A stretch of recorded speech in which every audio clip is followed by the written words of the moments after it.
Oh, look at that. They included a receipt. How nice.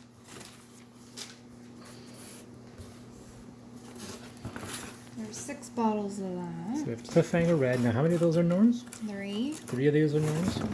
So you have 3 more bottles. We'll take them out. Let's see. Let's see them. So there's 1, 2, 3, 4, 5, 6. So these are late harvest, so it's not the ice wines I had before. Late harvest Merlot. These were really inexpensive, I might add, like what, $12 a bottle.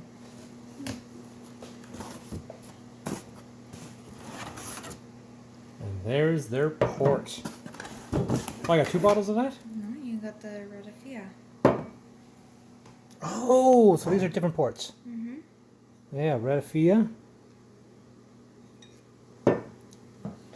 And the old port. There we go. Box of Moraine.